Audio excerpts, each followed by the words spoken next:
At the beginning of the film, we see a spaceship hurtling back to Earth, carrying specimens belonging to the Life Foundation. On board are several astronauts.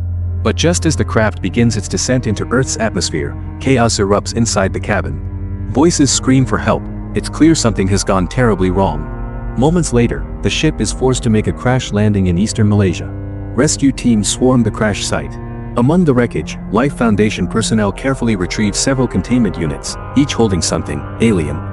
Meanwhile, at Life Foundation's headquarters, the organization's enigmatic leader, Carlton Drake, is visibly anxious. He demands a status update. One of his scientists informs him, 3 organisms have been recovered. 1 is missing. That means they brought 4 samples from space, and now one of them is loose. On a nearby monitor, 1 astronaut is seen miraculously alive. A female medic rushes to stabilize him and loads him into an ambulance. But during the ride, the astronaut suddenly wakes up.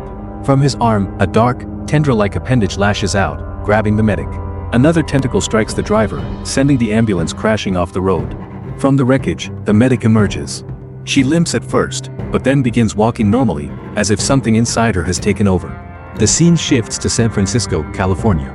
In a cozy apartment, a couple is starting their day. Eddie Brock and then Weighing, and is already dressed in a sharp suit, ready for work. Eddie, groggy, is just waking up. After a quick goodbye, both leave for work, and in her car, Eddie on his motorcycle. Eddie is a TV reporter, sharp, bold, and unafraid to speak the truth. His reports often expose corruption, injustice, and corporate abuse. He's a man who's not afraid to take risks in pursuit of the truth. At his news office, Eddie greets Richard, the friendly receptionist, before heading into his boss's office. There, he's given an assignment, an exclusive interview with Carlton Drake. Drake wants to reassure the public that the recent rocket crash was just an anomaly, and that his space program is safe. But Eddie isn't buying it. To him, Drake is a fraud. As an investigative journalist, Eddie refuses to sugarcoat the truth. Still, his boss insists, this interview has to happen. Reluctantly, Eddie agrees. That night, Eddie has dinner with Anne. He vents, saying he doesn't want to do the interview, but has no choice if he wants to keep his job. We also learn that Anne is a lawyer, working at a firm connected to Life Foundation, the very company run by Drake. After dinner, they head home. Later that night, Eddie wakes up and notices Anne's laptop glowing. Curiosity gets the better of him. He finds a confidential email, an internal document from Life Foundation. Inside, he discovers a disturbing secret, reports of unexplained deaths. Dozens of test subjects, mostly poor volunteers, have died during experiments conducted by the Foundation. Human trials that were never meant to be public. The next morning, at the Life Foundation facility, Carlton Drake is giving a pep talk to a group of school children on a field trip. But soon, he's called away, preparing for his big interview. Then, it's time. Eddie Brock walks into the lion's den. The exclusive interview with Carlton Drake is about to begin. At the beginning of the interview, Eddie starts off politely, asking Carlton Drake a few harmless, well-mannered questions. Everything seems normal, just a typical PR interview. But slowly, Eddie begins steering the conversation toward more dangerous waters. He brings up the disturbing reports about the mysterious deaths of human test subjects at the Life Foundation. Drake's demeanor shifts. His calm smile fades, replaced with visible tension. Clearly uncomfortable, Drake tries to keep control, but Eddie presses on. Enraged, Drake abruptly ends the interview and orders security to escort Eddie out. As Eddie is dragged away, Drake doesn't hold back his threats. Back at the office, Eddie's boss is furious. His actions have jeopardized the station's relationship with a powerful figure. But Eddie can't help it, he refuses to stay silent in the face of injustice. The truth means more to him than his job. Unfortunately, this act of defiance costs him dearly. Eddie is fired on the spot. Still reeling, Eddie rushes to find Anne. But as he arrives at her workplace, he sees her leaving the building, carrying a box of her belongings. She's been fired too. Furious and heartbroken, and confronts Eddie. She feels betrayed. His recklessness has dragged her down with him. She accuses him of using her, and with tears in her eyes, she ends their relationship, returning the engagement ring. That night, a convoy of black vehicles speeds toward the Life Foundation facility. Inside the trucks are 3 sealed capsules, each containing an alien life form. Elsewhere, the female EMT from the earlier crash stumbles through a crowd. Her behavior is erratic and violent. She devours a live eel in a market stall, then lashes out at anyone who gets in her way. She's no longer herself. The creature inside her has taken over. She soon approaches an elderly woman and reaches out to touch her. In an instant, the symbiote transfers hosts. The old woman straightens up and begins walking, now possessed by the alien entity. 6 months later, inside the Life Foundation's secret lab, experiments are underway. Scientists are studying the alien organisms, known as symbiotes, and their ability to bond with Earth life. One test shows promising results as a symbiote successfully merges with a rabbit. Drake watches in awe. He believes these creatures could hold the key to human survival in space, if they find a compatible host. Without hesitation, he orders human trials. One of the lead scientists, Dr. Dora Skirth, hesitates. She's deeply concerned about the ethics of testing on humans. But Drake, obsessed and ruthless, dismisses her objections. The trials must begin. Meanwhile, Eddie's life is in ruins. We find him in a dimly lit bar, drowning in regret. On the TV behind the bar, Drake's face flashes across the screen, adding insult to injury. Eddie decides to head home. On the way, he sees Maria, a homeless woman he knows, and gives her $20. Then he stops at Mrs. Chen's convenience store. While inside browsing, a thug enters and robs the store at gunpoint. Eddie watches helplessly from behind a shelf. He wants to act, but he's frozen. Powerless. At home, things get worse. Eddie's apartment is littered with unpaid bills. Desperate, he makes calls, looking for work, but no one will hire him. He tries to find peace through meditation, but even that is shattered when the loud screech of a neighbor's guitar pierces the walls. It's been a terrible day. Back at the Life Foundation lab, the first human trial begins. Drake watches closely as a volunteer is locked inside a test chamber. The symbiote's containment tube is opened, and the alien mass slithers out, inching its way toward the terrified man. It latches onto his chest, and for a brief moment, nothing happens. But then, agony. The man screams as the symbiote tears him apart from the inside.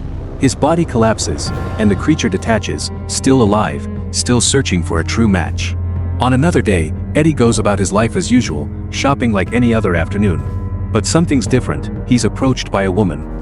Her name is Dora, one of Drake's own scientists. Quietly, urgently, she confides in Eddie. She needs his help. She can no longer stay silent about the horrific crimes Drake is committing, using innocent volunteers as mere lab rats for his twisted experiments. From the very beginning, Dora had opposed Drake's ruthless methods. But Eddie refuses.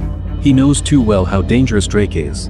With a snap of his fingers, Drake could destroy what's left of Eddie's already shattered life. Before leaving, Dora slips Eddie her card, just in case he changes his mind. Later, we see Eddie gazing from afar at Anne's apartment, his ex-fiancée. The moment is heavy, filled with longing and regret. As if fate were mocking him, and steps out of a cab and runs into him. She's not alone. By her side is a new man, a successful surgeon. Eddie's heart sinks. Deep down, he still hopes they can reconcile. But Anne hasn't forgiven him. Not yet. Eddie drifts aimlessly through the city, his feet carrying him to the edge of a bridge. There, across the skyline, the Life Foundation's headquarters looms, a symbol of everything that ruined him. After reflecting on how far he's fallen, Eddie makes a choice. He'll help Dora. He calls her. Dora takes Eddie on a dangerous mission, infiltrating the Life Foundation to gather hard proof of Drake's crimes. As they sneak into the lab, a security guard suddenly appears. Dora quickly deals with him, buying Eddie precious moments to enter the lab alone. Inside, Eddie searches for evidence, but then, he freezes. Maria, a homeless woman he used to greet on the street, is locked inside one of the test chambers. Shocked, Eddie tries to break her out, smashing the door with a metal tool. As the door swings open, Maria lunges forward and attacks him, choking him with inhuman strength. In that instant, the symbiote inside her leaps into Eddie's body. Everything changes. Sirens blare. The facility erupts into chaos. Eddie runs, his body now empowered with something strange, something alien. As guards chase him, Eddie moves with unnatural speed and power. He crashes through barriers and disappears into the darkness of the forest. The guards lose him, unaware that Eddie is now hiding silently, up in the trees. Back at his apartment, Eddie stumbles in, drenched in sweat, his body craving something, anything. He devours whatever he finds, even scraps from the trash. In the bathroom, he stares into the mirror. Then, his reflection warps. A deep, growling voice calls out his name from within. Eddie recoils, terrified, and collapses. Meanwhile, back in the Life Foundation lab, Drake is furious. One of the symbiotes is missing, stolen. A scientist informs him that one of the volunteers has successfully bonded with a symbiote. Drake is intrigued, but obsessed. He demands his people retrieve the missing one immediately. Back to Eddie. He wakes up in his trashed apartment, confused and shaken. Somewhere far away, at an airport, the old woman previously possessed by the symbiote eyes a young girl, her next host. As the sun rises, Eddie rushes to find Anne at a restaurant. He shows her the evidence he collected. But something's not right. Eddie starts acting strange. He grabs food from other people's plates and, to everyone's horror, dives into a lobster tank, devouring live lobsters one after another. Anne's boyfriend, Dr. Lewis, rushes Eddie to the hospital. There, they place Eddie into an MRI scanner. As the machine hums to life, both Eddie and a creature inside him scream in agony. Lewis shuts the machine off, stunned by what he's just witnessed. Meanwhile, inside the Life Foundation, Carlton Drake grows increasingly frustrated. The host bonded with one of his symbiotes is deteriorating fast. At that moment, one of his men arrives, dragging in Dora, the scientist who had secretly helped Eddie break into the lab days ago. Furious and betrayed, Drake interrogates her, forcing a confession out of her lips. Eddie Brock is the one who stole the symbiote. Without hesitation, Drake opens one of the containment tubes. The symbiote inside lashes out instantly, launching itself into Dora's body. Her screams echo through the lab as she's overtaken. Back at Eddie's apartment, a chilling voice echoes from within him. Venom warns him to stay alert. Moments later, there's a knock at the door. It swings open, and Drake's men storm in, demanding the symbiote back. But Eddie, now fused with Venom, unleashes a power beyond imagination.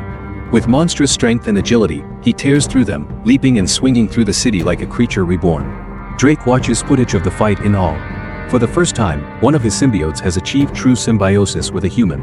And that human is Eddie Brock. Eddie escapes on his motorcycle, leading to a high-octane chase through the city streets.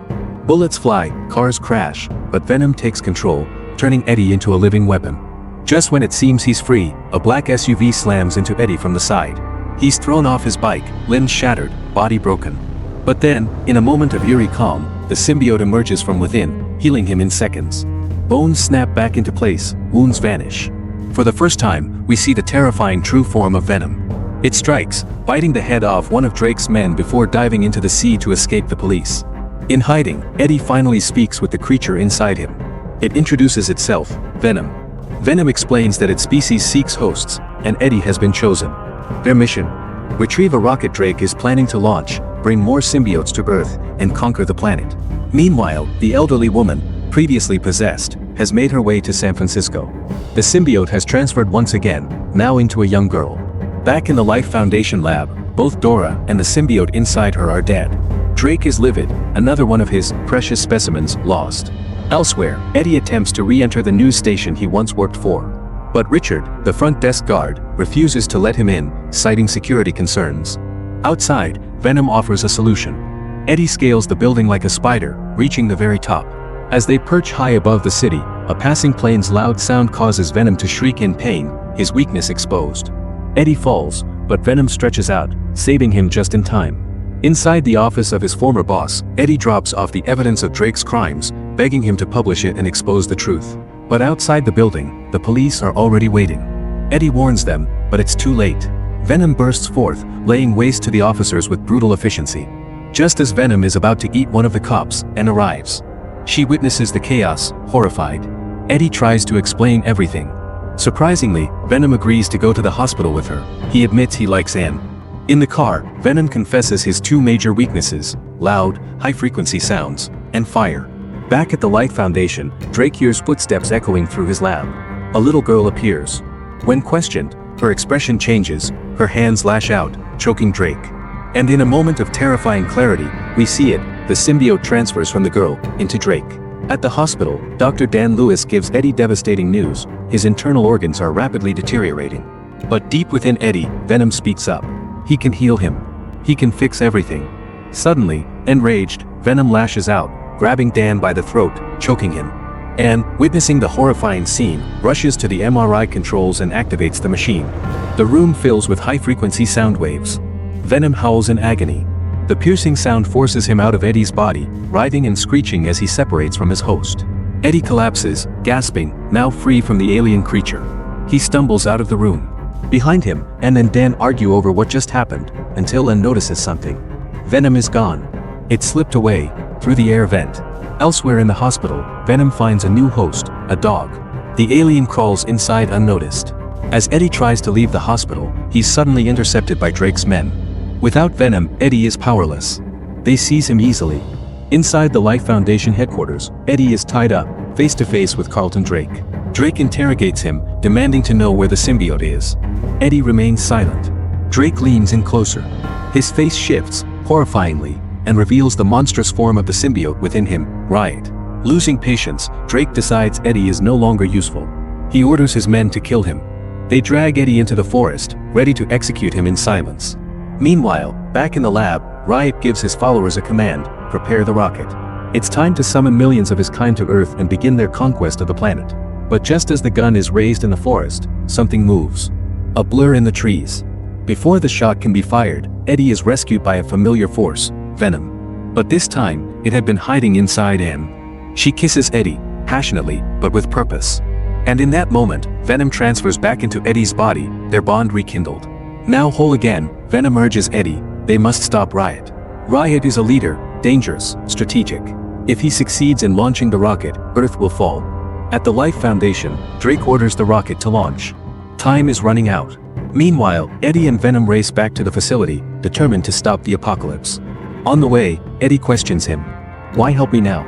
After all, Venom once wanted to conquer Earth too. But something's changed. You, Venom says. You made me like it here. He confesses that on his own planet, he was a loser. A reject. But here on Earth, he has a chance to matter. And he doesn't want anyone else, no other symbiote, taking that away. He wants Earth for himself. And he wants it with Eddie. Inside the Life Foundation, Carlton Drake grows more unhinged. He demands his team launch the rocket immediately. But one of his scientists hesitates, attempting to abort the launch. Drake notices. Without mercy, he transforms into Riot and brutally kills the man. Panic erupts. The rest of the crew flees in terror. But it's too late, the rocket launch sequence has already begun. Outside the facility, Venom watches the rocket tower. He knows he's not as strong as Riot. Not even close. But he doesn't back down. He has to try. As Venom nears the launch pad, Riot appears. A brutal battle begins. Riot overwhelms him, shifting his limbs into blades, spears, and deadly weapons. Venom is pushed to his limits. In the chaos, Riot manages to overpower him, fusing with Eddie and taking control of both host and symbiote. Now united under Riot's will, the creature becomes even more monstrous. It charges toward the rocket. But just as Riot is about to enter the spacecraft, an ear-piercing frequency blasts through the air. Riot roars in pain, the union between symbiotes shatters.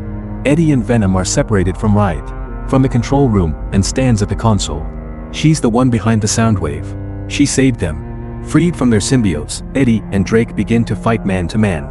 Eddie manages to knock Drake down, briefly. But it's a trap. Riot, still bound to Drake, reappears and drives a sharp blade through Eddie's back. Eddie falls. He's dying. Riot turns back to the rocket, preparing to leave Earth, and return with an army.